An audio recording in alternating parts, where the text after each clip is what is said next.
All right, we are live. Welcome in, Mr. Baroff. Congrats on a phenomenal weekend for you. Me, not as much, although there were certainly some highlights. How are you doing today, my friend, on this Monday? Doing well. The grind never stops, but yeah, it was pretty exciting. Taylor was seemed to be drawing dead with those missed 3-footers on the back nine, but we will take that win. Had you been on Taylor for any of his previous wins? Phoenix, I was on him for Canada. I don't think so. No, I Yeah. think this is a first for me. Yeah, Yeah, he's got some stones, man. I he remember does.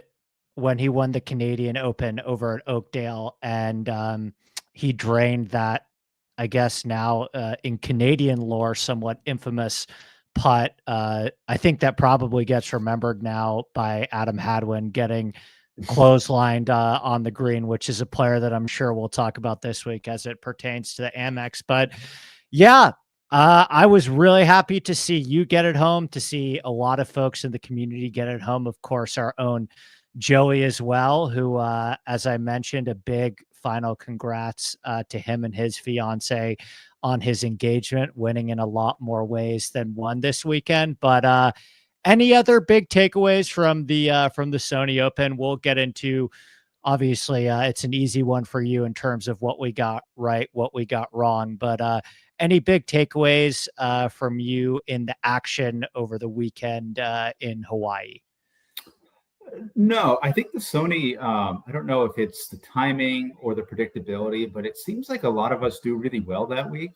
Yeah, I have. Like a lot of consistent wins the last few years, right? Yeah, prior to, I didn't do that great this week, but the prior Mhm. 3 years, it had been my most successful tournament. Yeah. And then I was glad to see that at least you guys made it count for us. But I agree with you. It feels a fairly straightforward course to break down. Yeah, and I think so. The Sony's always our first look at a lot of the Corn Ferry guys, and I know we'll get into that a bit today. But I think there's a few who certainly stood out and whose skill sets we projected from Corn Ferry actually matched what they did last week, which is great. And I think the only other takeaway is it seems like Echeverria is real. I think this is a top 50 player in the world, and he certainly made the leap. So. What were some of the Corn Ferry guys that got your attention? Because I was trying to Yeah. monitor the best that I could, some of that as well. Obviously, we had football going on Sunday as well, but Mhm. who jumped out to you that you maybe weren't that you had a second eye on, or you weren't expecting as much? So in terms of not expecting, I would say Paul Peterson, just because he's older, he's He been is a around a while. journeyman. He's been around a long time, but he has the skill set. He's accurate off the tee. He is not long at all. He's good in these wedges and putting fest. So and he sneakily had a top 25 at the RSM as well. And so that's a couple of starts in a row. The other one is definitely Jackson Suber. I know him because I bet him a ton on the Corn Ferry last year, and he never won. He had multiple seconds, a couple thirds, but his skill set off of the Corn Ferry Tour was spike irons and spike putting. He did exactly that last week.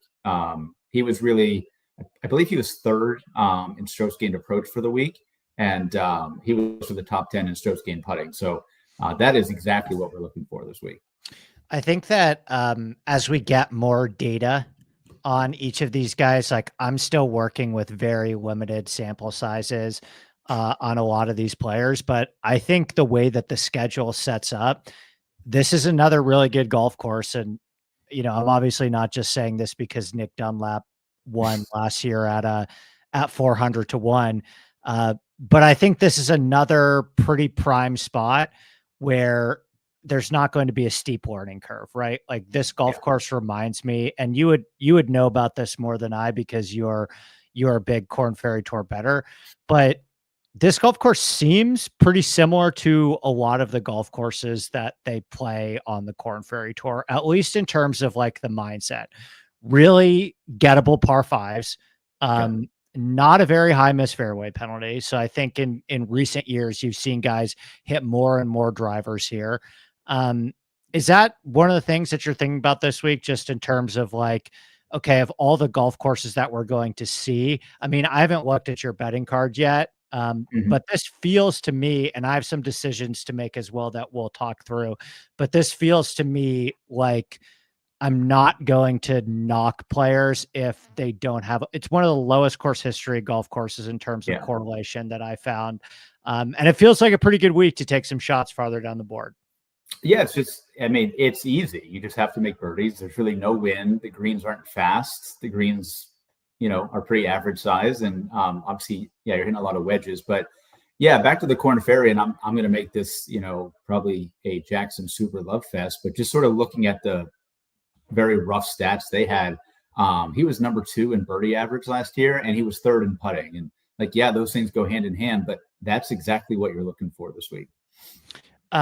We'll get right into AMEX and do a bunch on AMEX, but just to put a bow on Sony, I'll lead off with my apology here.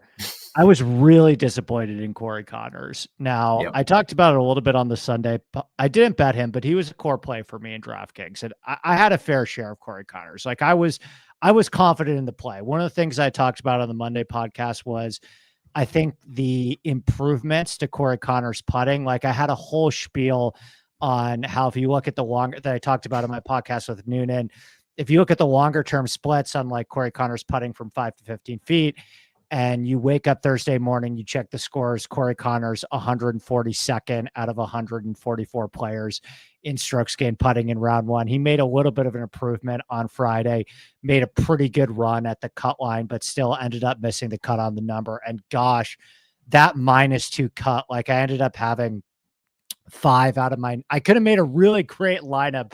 I felt like on that -2 cut line alone, between Horschel and Poston and Connors, and just too many small mistakes in there. But kind of a reminder that those second tier players on the PGA Tour, like I would not call Connors an elite player even on the PGA Tour, but he had made 31 cuts in a row on the PGA Yeah. Tour heading into this week. He had the second longest cut streak on the PGA Tour outside of Xander. And of course, he broke it last week at a golf course that I thought was a pretty ideal fit for his game. That he'd finished top 12 in 4 of his last 6 starts, but that was a heartbreaker for me. Any big surprises for you, Sony wise, that you wish you had back? Yeah, pretty similar, right on that -2 number you mentioned. Benny on, and I'll put Daniel Berger in there as well because he finished Yeah, at the what same was score. going on But there? Like, were you yeah. tracking Berger a lot? Because it seemed like the ball striking as well was Mhm. what we were hoping for, and he was just another guy. What missed the cut by 1 or 2 and lost 4 strokes putting. Yeah, sprayed a couple irons on Friday, but yeah, I mean, ball striking, especially off the tee, he was great. Yeah, he lost about 3 strokes putting. Benny on, I guess that was a little misleading, but he eagled the last hole to get to -2, and I thought maybe there was a hope, but no, I'm glad I hit Nick Taylor, but I'm glad that Eric Cole didn't win when I wasn't on him because that one would have stung. I had a lot of Eric Cole in DraftKings, but you're right. There was that moment Yeah, because I've definitely bet my fair share of Eric Cole. Certainly at much lower numbers at 100 to 1, by the way. And when he was making yeah, that charge on Sunday, I was like, oh God, please don't be it. And then, of course, I did the one desperation move that I would preach others not to do. Well, I think the number is pretty good. I took a mhm, piece of 55 on, I think there's actually a 60 out there on Eric yeah, Cole. I loved what I saw out of the approach and putting numbers. And I yeah, think in a nutshell, this golf course, that's really what you want to be spiking on. Like historically, this hasn't been a golf course that you necessarily win with your driver or win with your short game. And we'll talk about how the golf course has changed a little bit with the new greens potentially. But yeah. I mean, I think this is a perfect spot for Eric Cole. Are you going to stick around for one more week on him? On paper, yes, but you look at the pricing and where he is. There's better golfers there, so I don't know. In the I'm very eights, curious. I mean, he's between Harmon and Zalatoris. Like, give me Harmon. well, yeah, I bet them both. So that kind of tells you where I'm at. You bet Zalatoris as well. Yeah, and Harmon. So, but yeah, I do like Eric Cole. I think Eric Cole will be popular. I think he'll be a popular bet this week as well. I got nothing bad to say about him though. Yeah, I bet him. I bet him at Yeah. 55 to 1. I think there's a lingering 60 on him as well. Yeah. We'll get into the 8K range. First things first, just to talk a little bit about the golf course, because we won't spend a ton of time on this because I already broke this down on the Sunday show. Steve did a really, really good job with this as well on their Hold the Green podcast that we put up on Sunday night. And then I wrote about this as well in my Monday morning article. But it looks like the PGA Tour made another, in my opinion, I'm not going to say failed, but I'm approaching this with somewhat skepticism in terms of the impact that it will actually have on scoring. I do think it will undeniably play at least a little bit harder than in prior years. But a guy named Tim Liddy, who was one of Pete Dye's design consultants in the 80s. So as a good hire, like at least they brought in a guy that played a hand in designing this golf course in the 80s and really got an opportunity to see how this golf course is supposed to test players, how this golf course used to test players in the 1980s before we had this technology revolution. And they brought him back to tear up all of the greens and change the shapes of a lot of bunkers. Okay. And so just right off the bat, newer greens are going to be harder to hold, right? So I do think we're going to see a little bit of a lower greens in regulation percentage. But how much of an impact do you think that the new greens and what I would say a pretty safe bet to have deeper bunkers as well is going to have on the scoring this week? Yeah, I mean, I think it definitely does. Like you said, I think the first place I go would be to the firmer aspect of those greens. So what you do with that is up to you, right? I'm not somebody who I don't look at apex height, and stuff like that.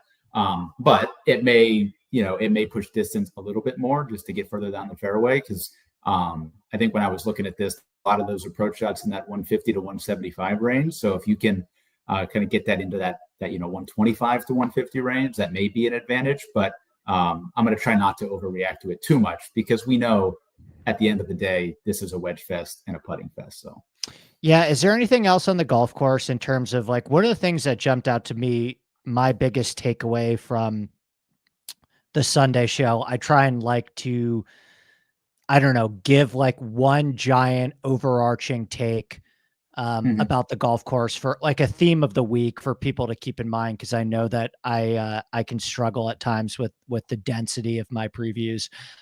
So kind of the one thing that I was like, here's my overarching thing of the week. And I talk about this a lot at TPC Sawgrass. So it shouldn't come maybe as a huge shock based on the fact that those golf courses were designed in a very similar fashion. But I was actually surprised to see over the years, and I'm not saying it's not a putting contest. It still has like a high enough greens and regulation percentage where it is a putting contest, of course. But I was surprised over the year to see the impact on approach play versus putting at this golf course. And I think it's always going to get framed as that now infamous John Rahm quote, which is, he just said piece of shit putting contest. Was really interesting about that Rahm year is he won that tournament losing 4 strokes putting on the stadium course. And you look over the years and in terms of winners, in terms of top 5. So it's not even just a case of winners spiking with their irons, but in terms of winners, top 5s, top 10s, top 20 finishers, approach play has actually played a greater role. And that's the case often at a lot of golf courses, but not always the case at golf courses that are as easy as the American Express, like certainly not the case at Kapalua, for example. So one of my big overarching themes this week is like, I'm not totally, particularly with the newer, firmer greens, I'm not totally afraid to maybe take a chance on a little bit of a weaker putter this week. If they are an awesome, awesome approach player. Yeah, I think that makes sense. And I think there's enough sort of high-end talent in this field. And I think we'll get into that when we talk through some bets, but like a Zalatoris, right? Obviously not a historically great putter. He's been working on some things, went to the long putter, but like he could win this with ball striking very easily. JT as well, right? Like JT is probably the other one that falls into that Zalatoris bucket of like, I don't know if I'm ready to bet Justin Thomas to win a 30 under tournament, but if there's At any like 10-1, yeah. right, well the odds are one thing as well. So let's do the board. Yeah. Um, okay, so we'll talk about again. There's only 3 guys in the 10K range this week: Xander, JT, and Sung Jae. So we'll combine 9K and 10s together. Favorite play 9+ and guy that you absolutely don't have interest in 9+. Yeah, I mean, I think in different formats, this is going to be a much different answer. Like for anybody who wants to just jam Xander here, like it's perfectly fine. He doesn't have the greatest course history, but he's by far well back to back thirds the last 2 years. Sure, yeah. Like I mean, he's fine. He missed a cut or two before that. Yeah, yeah. Like for my top 21 and done stuff, I'm leading Sanjay. I just think he's the safest. He played pretty well to start the year. I like the safety of him over the volatility of a JT, volatility of a high-owned Sam Burns. So probably him. And then I'm staying away from Wyndham this week. I don't really have a great argument other than I don't think it's a good course fit for him. I do think he's too cheap, though. I will say that. Yeah. Okay, good. We'll have a little disagreement there because I definitely like Wyndham. I like his course fit too. I bet Wyndham here last year. I remember I was I was super heavy on Wyndham to start. Wyndham opened up at the beginning of last year. It was really interesting. Like after he won the US Open last year, he really fell off and he really started struggling. And so he opened the year, like I bet him at Pebble Beach at 100-1, or I think it was 90-1. But I remember I bet him this week, and then I ended up betting him the next week at Pebble Beach as well. I'm with you on Sung Jae. I actually was very close to betting Sung Jae. Because I'm struggling how to, like, in my head, and we'll talk about, I see Devin with the William Mao comment, and there's another Corn Ferry Tour we'll touch on. So we'll get to some of the players farther down the board, both in terms of outrights and in DFS as well. But this is the week where I opened up thinking about it, saying I want to bet guys farther down the board.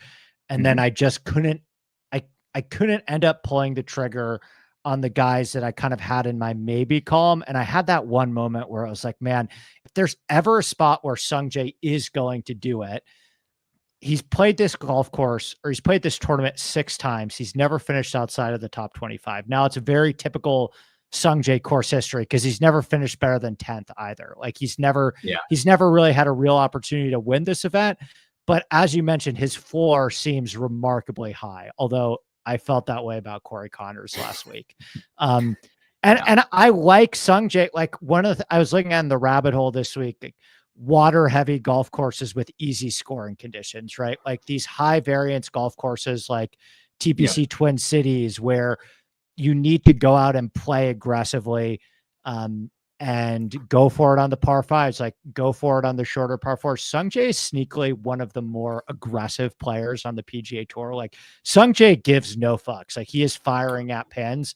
And I think that's a very conducive strategy here. Like I actually think that's something that you want to do at the American Express. There's so many birdie opportunities. I'm okay with you making the occasional bogey from time to time. And he was like first or second in going for the green birdie or better percentage. My question to you is ownership, right? Like, how do you think this shakes out at the very top? Because Xander, you're getting 40% Xander led a lot of people down at the Century. Do you think there's any buy low opportunity on Xander coming off a disappointing Century performance? And then who do you think comes in higher between JT and Sung Jae? So I do think Xander's going to be much lower than we saw him previously for many reasons. So like when you say much lower, like 25%? I would say, I mean, I would say closer to 20 than 30 for sure. Yeah, I think I agree there.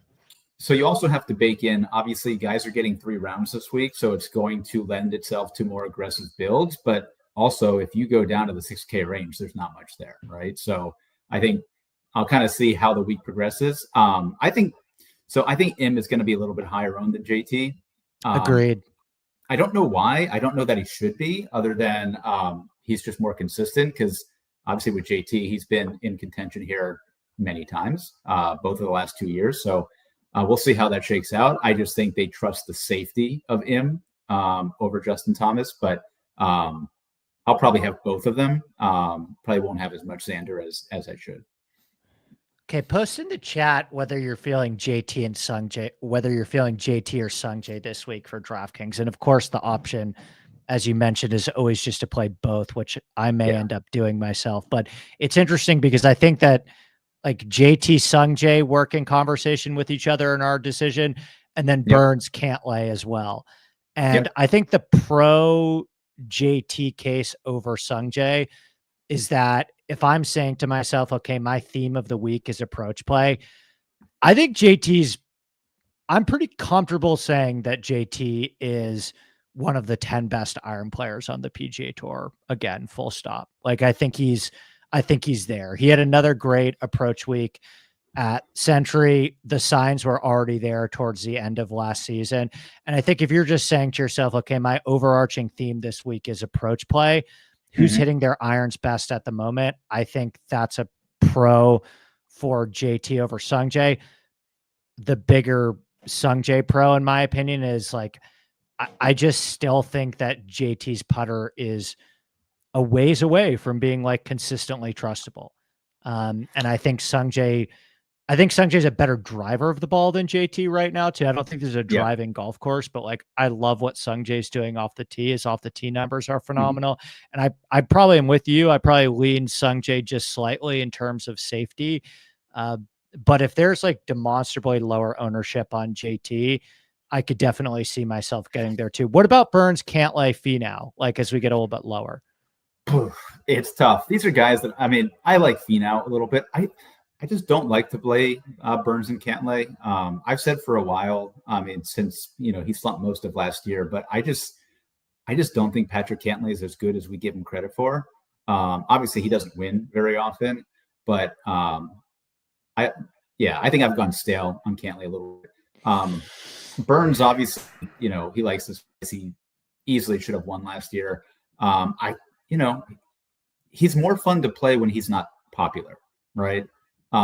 He's at his peak price, and he's going to be popular this week. So that will probably keep me off of Sam Burns. You think Burns is higher owned? Everyone's betting him, I think. Like, he's the guy, like, you don't want to bet anybody under 20-1. So the first guy at 20-1 was Sam Burns. So, well, I think a lot of people are having the same. Well, I know that because we talked about in the Discord this morning, but I think a lot of people are having the same thought process as I was when I opened the board this morning, where it was like, okay, I'm pretty close numerically on Sungjae and Burns. Sungjae's 12-14, Burns is 20. I'm just going to bet Burns. And that's what I ended up doing last week too, between Connors and Henley. I mean, and Henley ended up, I suppose, being the right bet of those two. So I'm happy with the Burns 20 number. I think the best anti-Burns case is like the thing that Brian likes to joke about in terms of there are some merit, like, look at what happened to, well, actually, you know what? Never mind. Keegan played really well. Yeah. Because Brian was giving me a really hard time about Benny on last week, because the theory of if you lost in heartbreaking fashion last week, or if you almost won at that tournament last year, I should say, then you never end up winning the following year. But Keegan was right in the mix again. And maybe that's the anti-Burns case, that he almost won this event last year. But I would give Burns a little bit of a nudge over Cantlay this week too. And to be honest with you, I don't have a ton of interest at the bottom of this range. I think Grazerman's overpriced. I like Grazerman this week. I think Grazerman is a little bit out of place in terms of this group of players. And then if I was choosing like a guy that I think I might be able to get a little bit of leverage on, and I understand the argument that he might be a little bit overpriced as well. I was hoping for him in like the mid to high 8s. I like Siwoo here. He's obviously won this event. This is like his best putting golf course. Siwoo always putts well on these greens. He's had so much success on Pete Dye golf courses. Obviously, he's won the Players before. And I think it's a good buy low opportunity on him, because he actually hit the ball really well, missed the cut on the number, was one of the best ball strikers in the field on Friday. Just put himself 2 out of position on Thursday. And now you're probably getting him at like mega low ownership at 9.1 this week. Yeah, he was on my short list. He missed the cut, I believe, on the number at Sony, and he gained off the tee and with approach. So you couple that with his putting here, like you said, I think it makes a lot of sense. I did bet Cameron Young. A lot of that was the number. I don't love it. What's the sell? I was gonna I'm fading him this week. So, yeah, a lot of it was the number, right? It was 50, which I felt like in this field, like that's way deeper than like Max Gracerman. It's way deeper than Siwoo Kim.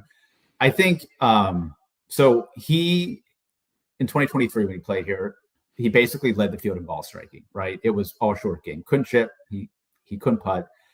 At Century, he led the field in short game. Now, it's 1 week. Don't want to make much of that. He putted really well too. Yeah, but can we just paint the picture that it's entirely possible he spent the entire winter break chipping and putting, and now he's going to be good at it?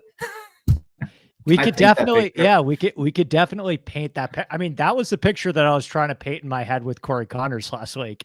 And so I would maybe listen, we need a little bit more of a sample size with all of these guys, but I understand your line of thinking. But he doesn't have to lead the field, right? Because he can lead the field in ball striking. So, 100%. I just love 50-1. But yeah, in terms of DFS builds, I would probably not have a lot of Cameron Young. But yes, I did bet him this week. I think you will get low ownership because I think I think if we're talking about a very popular build strategy, I actually could see a lot of people playing Xander and then Burns second man in. Like if you play Xander Burns, you still have seven. Yeah, you still have 72 remaining. I like that's pretty workable in my opinion. Yeah. And I do think that there's going to be a lot of JT Sungjae starts as well. Like I kind of like if I'm getting different, I kind of like a Sungjae, Siwoo, and then get a lot of Cole and Harmon in there too. So talk to me about the eights. You mentioned Zalatoris and Harmon already. Yeah. So, I mean, just sort of looking at this, it feels like the 3 highest owned are going to be the top 3 guys. However, I think Davis Thompson's been pretty disappointing to start the year, but then you click on the course history and I think people will go back there. I think Kurt Kitayama is underpriced.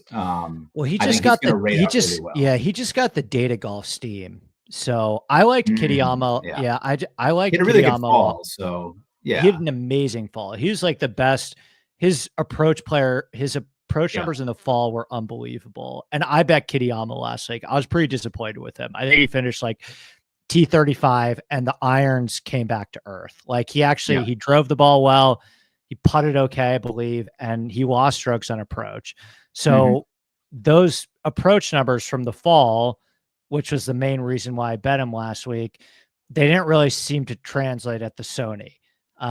Doesn't mean he's not a good option this week. I don't think that this is like part of the reason I liked Kitayama a little bit more last week is because, it was very similar agronomy to Arnold Palmer Invitational, and I knew that it was going to be a little bit harder too. Yeah, like we got that 16 under winning score that I was looking for and had projected. And I don't know if I like Kitayama at 30 under par. Correct. Although you get the firm greens in there as well, but yeah, I mean the Kitayama 50s, I think he got hit pretty hard to 35. I know, and the guys in the Discord were talking about it. Well, when he won, so I mean, obviously, when he won Bay Hill, that was probably 8 under, 9 under, or something like that. And then Bay Hill, I think he won at like 11, but yeah, it was tough. Yeah, when he almost won the Scottish, it was tough conditions. I don't remember was that Congaree where he was there with Rory. I feel like that one was also pretty hard conditions, not low. He has weirdly played well. Not like contended or won, but he does have a bunch of top 20s at like TPC Summerlin. He's a Vegas guy, obviously. So he's pretty familiar with desert conditions. TPC Summerlin. He has a top 20 at Sawgrass last year. TPC Twin Cities. He also has another top 20, I believe. And then I think he's also played well in Phoenix. So I get the Kitayama play. He's in the mix for me. I want to see what the ownership comes out. Put it this way, I'd probably rather play Kitayama than Spawn, I think. Yeah, well, so yeah, for me, the two guys that I bet that I'm going to focus on here will be Zalatoris and Brian Harmon. Just again, long-term form, course fit. Like, why is Will Zalatoris 200 less than JJ Spawn? Like, come on, why is he $1,000 cheaper than Sermon? But yeah, Brian Harmon, especially since 2016, he's got 3 top 10s plus an 11th. Just played really solid here. Great course fit. He finished 21st last week at Sony, gaining in all 4 categories. Just felt like a good spot for him. And then with Zalatoris, like, we obviously he sort of fell off over the weekend, but we saw the signs early at Century that stuff might be back a little bit. But really towards the end of the fall playoffs last year, like, ball striking was great. The iron play was back. He started to get the driver back with the distance off the tee that he had lost. And he's played well here all 3 times. So at 60 to 1, 8,400, like, he could be your 4th guy in a lineup this week. So I think I'm way more with you on Harmon than Zalatoris. Harmon we loved last week. Harmon was like our big kind of team leverage play on the Wednesday premium show. I know Toby and Kyle were both huge Harmon guys last week. I thought, him being like 5% jammed in between a bunch of really popular guys in the 8s. Like, last week I min cashed in DFS. It was nothing to write home about by any means, but Harmon over like Clanton and Eckroat was one of the things I'm more proud about in what I would call a largely uneventful week for me otherwise. And I see no reason to deviate. Like, Brian Harmon in the low 8s, he's going to get more ownership than last week. He's not going to be 5% again.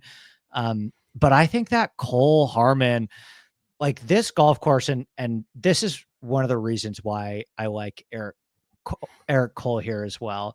I just don't think that this is a golf course that you're going to be able to gain a significant advantage off the tee at. And that, that doesn't, but you look at the guys like Dunlap, like Hudson Swaffer, Andrew Landry, like, a lot of those guys were coming in very bleak to mediocre at best off the tee form. And what rises to prominence instead is, particularly on a golf course with brand new greens, like, it's just another one of those wedge play and putting golf courses. And unfortunately, with the state of the PGA Tour in 2025, you're going to hear me say that a lot, like wedge play and putting. And this is just one of those weeks. And anytime you get Eric Cole on a wedge play and putting golf course, like, I think he's incredibly live. I'm probably going to pass on Fit. Actually, I shouldn't say that. I'm not going to cross off Fishburne. I'll probably pass on Taylor, and I think so. Probably no Dunlap for me either. He doesn't quite seem right. So okay, 7s. Huge range here again. Huge range. I'll just start with the top end. So I think, once again, like we've harped on, iron play and putting, right? So I want guys who can spike in those areas. Ben Griffin for sure stands out. Tom Hoagie stands out, but ownership might get us. Ownership. I think Hoagie and Hadwin, probably 2 highest owned guys in the 7s. Would you say? Hoagie, yes. I think that. Then I think Straka is going to get a lot of love just because he was like 84 or something. Straka was another core play for me. And what did he have? That triple on Saturday. He was leading the tournament on Friday. Like, I was feeling phenomenal. But I was top 30th, and I didn't have a chance on Sunday with Straka. I like him. Still finished top 30. Yeah, still finished top 30. Was 4th here a few years ago, and he got a big discount from last week. I did bet him as well. So the only other guy that I bet in this range was Lee Hodges. We saw him win last year at the 3M. Not that has much to do with this golf course, but I think it does. I think it's a pretty good comp. Yeah, I think it's like it's posing a lot of the same questions. Like, you think about TPC Twin Cities, and it's a foot on the gas golf course where the only notable architectural feature is water. Like, TPC Twin Cities exists because of golf courses like the Stadium course. Like, it was built by architects that were like commissioned to build us a bunch of Stadium courses in Minnesota for these guys to play. So I like the comp. Yeah, and you talk about foot on the pedal. He won that by 7, so he can definitely do that. But yeah, he's played well here. He had a third. I believe that was his first time here. He finished third. Yeah, 2022. Played fine at the Sony last week. Finished 10th. Ball striking wasn't great, but he putted really well. And just, I like Lee Hodges. I think he's a good fit. He was triple digits. Very similar argument with Nick Taylor last week. Like, has the course history, has the form, has the upside to actually win and contend here. So I like that play a lot. Yeah, it was another great. Were you on him for DFS last week? I know Kobe was pretty big on a little Hodges bit, last but week too. yeah, that was a big bit. Kobe guy. That as soon as we started on Thursday, I was like, "Fuck, I should have listened to him on this one." Question from our guy Cameron, because we're kind of in that range already. I have my opinion on this.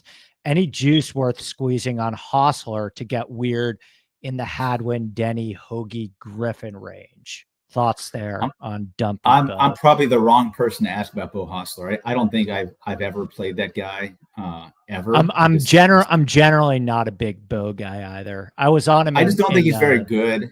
Yeah, he's just not good. Yeah, and there's just so many options here. Like, you have guys in form, you have guys with upside like a Johnny Vegas, you have guys with course history like a Bez. You've got the Daniel Berger flop lag from last week. You've got Mac Meissner, who I think is good. I just think there's so many options here that, like, I wouldn't force yourself to play somebody who you don't like, because there's plenty of guys that you will like here. Are you gonna play Hadwin? Like, where are you at on the? He is basically a walking. I think he's played here 12 times. Yep. And he's never won, but he finished 6th last year, and he's kind of always in the 7.5 to 8K range. And he always finishes top 25.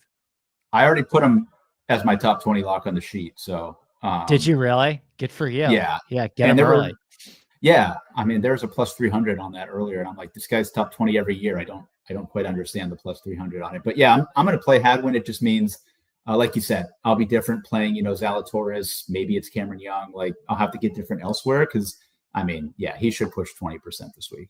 Well, one thing I noticed, and we should do more of this. I apologize for forgetting to do more of this at the beginning of the show, like a postmortem / autopsy on ownership last week and lineup construction. And I've been my ownership the first 2 weeks has been way better than my actual lineups. And actually my pools and like guys that I've been on has been very strong. My actual, combinations of putting them together and lineup building has been very weak for me.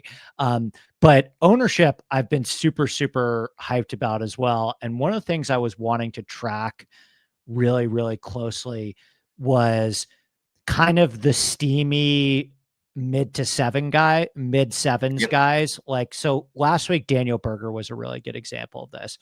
Daniel Berger was, embarrassing to talk about it now because the guy missed a cut, but like I was drinking all the Daniel Berger Kool-Aid last week, and everyone was as well. I mean, he was most tipped. He was my player spotlight on the Sunday show.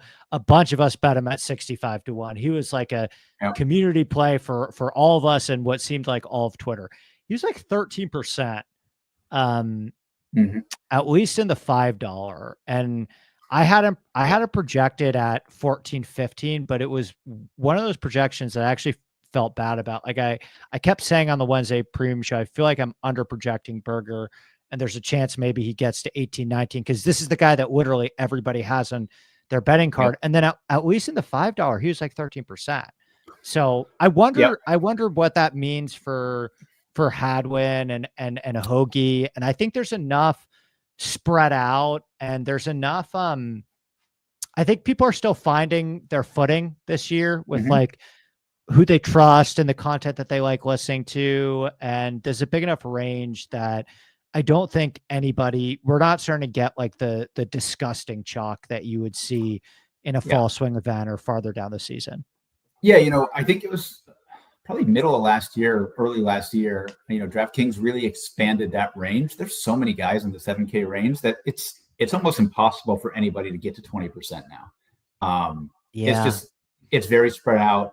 There's never very many guys in the 9s and 8. Like there's a handful of guys in the 8 and 9K range. Just forces you to spread out, anything below that. So I don't expect any of these guys sort of over-owned in that mid to high 7K range. I will throw a quick shout out to Ben Griffin. I just like the spot for him. I think that he may get a little bit squeezed in between Hadwin and Straka, as you mentioned, and gained strokes in all 4 major categories last week. Got off to a really hot start at the Sony, faded. But again, anytime you get Griffin on a, wedges and putting golf course, the approach numbers have been quite solid for him, dating back to the fall swing. Yeah, this guy Jordan's been talking about Jaeger, like get to Jaeger, and don't think he's in the field this week. And then Jordan finally not in the field. So no, yeah, he probably would have been like 28-1 in this field, by the way. So just the way he's been going. Really cool. What do you think about Michael Thorbjornsen off the withdrawal? We didn't have a lot of information, but everyone was going to play him last week and bet him. Dude, I got to give a huge shout out to Saul. I was like, last week was it's been a nightmare living here in LA. So I've been, I've had to evacuate twice, and I've just been kind of all over the place. And I'm not somebody who builds right before lock. Like I usually get my stuff done on Wednesday afternoon or evening.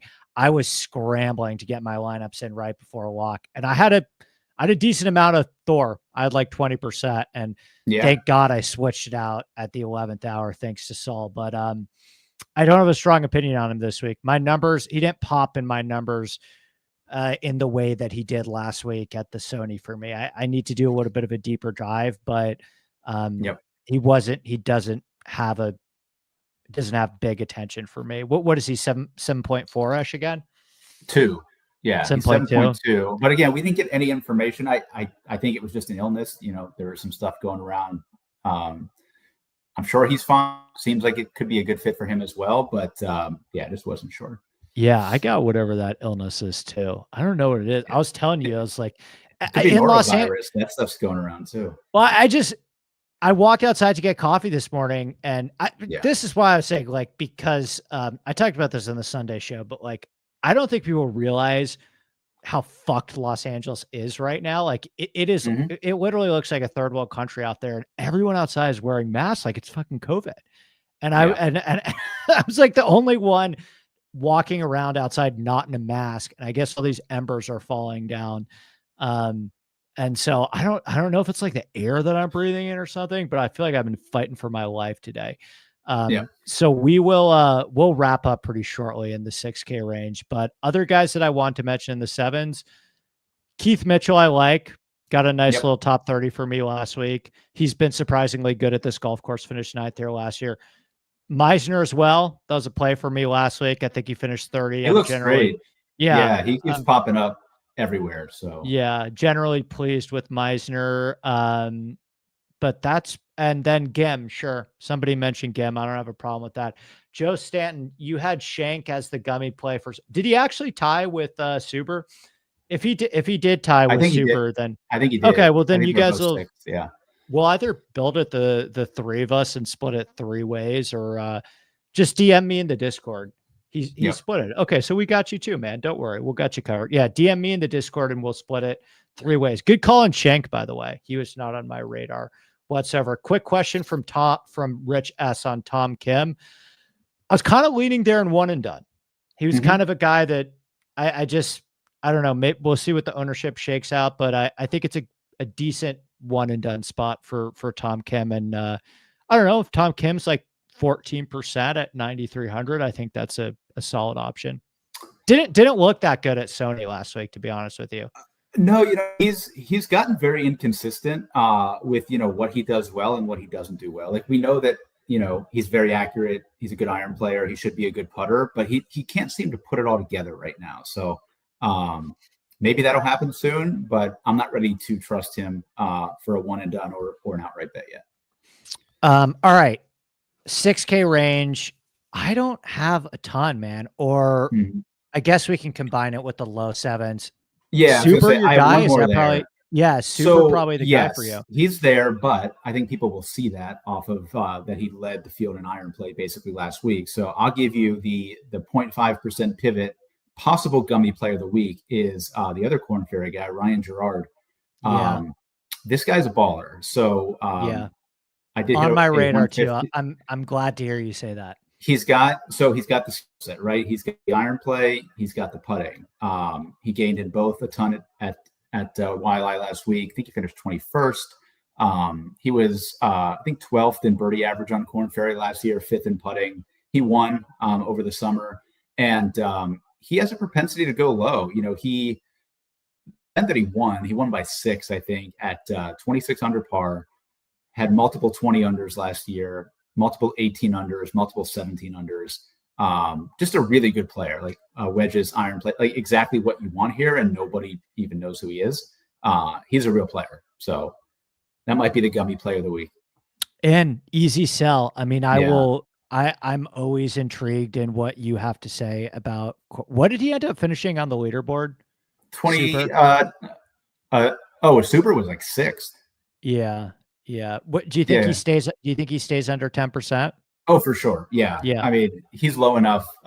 Yeah, he's definitely low enough, and still nobody knows who he is. So Did you see that guy George? You know, the pro better that always goes at it with the Circa guy on Twitter, George something. He writes down his bets on a piece of notepad paper, and he always gets into it with the Circa guy. I've met the Circa guy before. I'm Jeffrey Benson. Jeff, yeah. Yeah, he's a good guy. I've met him before Yep. at Circa, but Jeff and him are always going at it on Twitter. You know what I'm talking about, George something. I'm sure I've seen it because I see all of Jeff's stuff come across. Yeah. So, yeah, that guy, George Panagakis. Did you see that Zach Johnson had great job, Cam?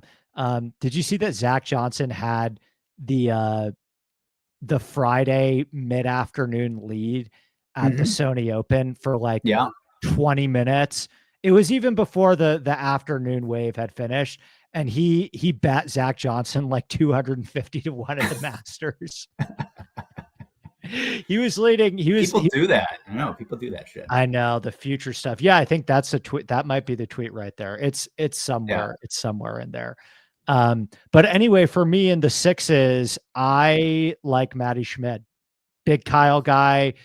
He's played well at this golf course in the past. Missed the cut last week at Sony. That was a little disappointing, but it's a really good spot for Schmid. Like I said, he's played well here in the past. I like his approach upside. Him at 6.9, and then God, I was very, very alarmed to see this because I don't want to do this, but I thought about it last week and I wish I did because he played well and finished T21. I think Cooch is pretty viable here. 6.9 coming off the T21 last week. He's played really well at this golf course in the past. He actually hit his irons really well. I don't hate it at 6.9. I think Cooch is like, he's the number 1 putter in this field on this overseeded Bermuda surface. I think Cooch, Suber, and Schmid were guys in the high 6s that had my attention. But again, it's not really a week where I'm dumpster diving. Like I don't have to. Yeah, I like KH Lee at 6.2, but there weren't too many other guys down there. So I'm half joking here, but I don't think Zach Johnson's a bad play. I'd rather play Cooch. Yeah, he's done very well here. Obviously played well last week. So we mentioned Paul Peterson. He's down at 6,600. He's absolutely a play. A guy very similar to Paul Peterson in terms of one, their careers, but 2, their skill sets. David Lipsky at 6,500 feels big entirely too cheap. He, I mean, there were weeks where he was popular at like the mid 7s last year. I think he makes a lot of sense here. And then the other Corn Ferry guy that I'll mention is Frankie Sappin. I saw some guys bet him last week. I definitely wasn't there, but he shot a 58 last year, so he can go low. And again, really good birdie maker, just sort of upside, pretty good putter, qualified for the US Open last year. Like he's going to be a player, and he's at 6,800. probably the most upside out of anybody there. I think it also goes back to the thing I said at the top. If you're going to take a chance on some of the younger Corn Ferry Tour guys, I would rather take a chance on them at golf courses that they should be very comfortable at. So what are golf courses where course history doesn't matter very much? There's a low missed fairway penalty. There's not a lot of nuance or tricks to this golf course. Like, it's very similar to a lot of the golf courses that they're used to seeing and playing on the Corn Ferry Tour, particularly La Quinta Nicklaus Tournament course. And that's that's the final thing that I would mention as well. I'm not as much as a big showdown guy, but I know we have a lot of very good showdown players in the Discord. I think there's a pretty big edge on the difference between La Quinta Nicklaus Tournament and Stadium this year. And I, being the contrarian in the past, have wanted to maybe push back on like the take of, oh, just fade the Stadium course in the past, that the difference maybe isn't as big. I mean, there has been years where it's been close in terms of scoring. I think with the new firmer greens on the Stadium course, I would not screw around with that in showdown. Like, I think that maybe, I guess it depends on the wind a little bit, but like brand new firm greens where the PGA Tour went in there and was like, okay, we are making an active effort this year to make this golf course play harder than it already does. And it's already the hardest course by almost a stroke. Like, I would not screw around with Stadium course. And I agree. Yeah. And like, you're going to see guys shoot 6, 7, 8 under there. It's just, those are going to be few and far between. So yeah, La Quinta for sure should still play the easiest, but I think Nicklaus is, almost as easy. Okay. Final quick rapid fire questions for you, because I feel like I'm in need for another Dayquil coming up here. Yeah. Hotstone, Burgoon, and Ventura. Just 3 guys that were thrown out there from the chat as potential. Hotstone made the cut for us on the number. He wasn't great over the weekend, but yeah, he hit. He's at least a real golfer and like a full-time golfer. I guess, yeah, I would trust him. There should be a good course fit for him. He he's accurate. He's a good wedge player. He can putt pretty well. So yeah, I guess Hotstone if I am forced. Nothing on Burgoon or Ventura. I've got. No, Ventura is very, very up and down. I don't think Burgoon has any upside at all. I think Ventura does, but this would not be the type of golf course for him. Okay, sick. Well, Joe, get with me in the Discord. We'll build I think I'm actually behind. We'll talk about it because I have to build with Deacon too, because last week I got totally discombobulated with the fires. So I'm behind. So it may not be able to be $100 single entry, or we'll have to do $100 single entry next week, but get with me and we'll chat about it. Anything? Oh, Thomas Rusenmiller. That was one more. Apologies, Michael. You mentioned that earlier. I want to make sure we get that too. Wasn't on my radar. Is he for you? Corn Ferry Tour guy? I don't know. He did break through and finally win after being close sort of all of last year. And then he maintained that form, like 5th, 2nd, 5th, 5th. I think he's a good player. I don't know what his skill set is. He's not a good putter. I'll say that. So if you're leaning towards guys who are going to make a lot of birdies and putt well, he is certainly not that. All right. I'll check. Well, Mike, I know you're a big Discord guy, so I've been motivated now to check him out. I'll do a little bit of a deeper dive and maybe share some thoughts with you later in the week if I find something. That will do it from us, guys. As always, InsideSportsNetwork.com. This is a great time to join. The Discord is firing. We got a ton of Australian Open stuff. So if you are an all sports bettor, NFL, obviously our golf is our specialty. The level and amount of golf content that we have is pretty unparalleled. So we'd love to have you see us, join us for a week, InsideSportsNetwork.com. And we will probably see you back on this channel with BK's on vacation. So we'll have another show for you guys back with Steve and Capper tomorrow. Thanks, RB. See ya.